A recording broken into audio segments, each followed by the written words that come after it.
میں یہ جملہ علماء کی نظر کرنا چاہتا ہوں اور ان کے توسط سے آپ تک پہنچانا چاہتا ہوں۔ اللہ کی عزت کی قسم، اگر ہمیں در صحابہ سے ہمارا تعلق نہ ہوتا تو امت در اہل بیت تک پہنچ نہیں سکتی تھی۔ آپ کہیں گے یہ کیسے؟ مجھے بتائیے حضرت امام حسن کی کتنی عمر تھی جب میرے آقا دنیا سے تشریف لے گئے تھے؟ حضرت امام حسین کی کتنی عمر تھی؟ دونوں شہزادوں کی 7 یا 8 سال یا 6 یا 7 سال حضور دنیا سے تشریف لے گئے۔ بعد میں کندھوں پر بٹھا کے مدینہ کی گلیوں میں گھما کے امت کو کس نے درس دیا؟ امت کو کس نے بتایا کہ ان سے محبت رکھو گے تو اللہ اور رسول پیار کرے گا؟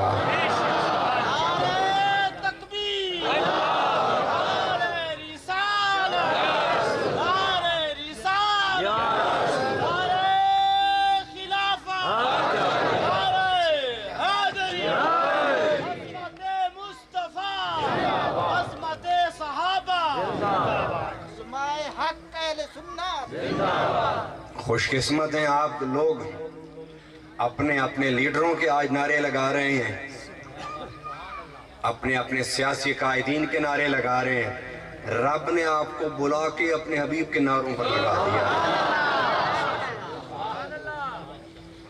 اور رضینا قسمت الجبار فینا، اللہ ہم اپنی قسمت پر راضی ہیں۔ کوئی دنیاوی حکمرانوں کی تعریفیں کر رہا ہے اور ہم کائنات کے حکمران کی تعریف کر رہے ہیں۔ اگر سیدنا عمر فاروق رضی اللہ تعالیٰ عنہ مال غنیمت تقسیم کرتے ہوئے شہزادوں کو 1,000 اور اپنے بیٹے کو 500 دینار دے رہے ہیں، عبداللہ ابن عمر بولتے ہیں ابا جان میں تو مکہ سے مسلمان ہوا ہوں، میں نے ہجرتیں کی ہیں، ہر جنگ میں شرکت کی ہے، مجھے 500 اور انہیں 1000 یہ تو مکہ میں پیدا ہی نہیں ہوئے، یہ تو پیدا ہی مدینہ میں ہوئے ہیں اور انہوں نے تو غزوات میں شرکت بھی نہیں کی، ان کو ہم سے زیادہ۔ خدا کی قسم اگر عمر فاروق کا یہ جملہ نہ ہوتا تو ہم اہل بیت تک پہنچ سکتے تھے؟ آپ نے فرمایا میرے بیٹے عبداللہ ان 2 شہزادوں کی ریس نہ کرنا، پہلے ان جیسا باپ لاؤ، ذرا سبحان اللہ کہہ دیں، پچھلے بھی کہہ دیں ذرا سبحان، ان جیسی ماں لاؤ، ان جیسے ماموں لاؤ، ان کے چچاؤں جیسے چچا لاؤ، ارے ان کی نانی جیسی نانی لاؤ، ان کے نانا جیسا کوئی نانا لاؤ۔ اگر یہ رشتے عشق تمہارے سارے رشتوں سے فوق ہیں تو ان کی ریس نہ کرو۔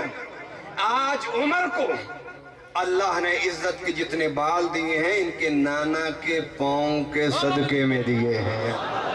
نعرہ تکبیر، نعرہ رسالت، دائیں ہاتھ کو بلند کر کے نعرہ رسالت، نعرہ خلافت، نعرہ حیدری، شان حضرت حسنین کریمین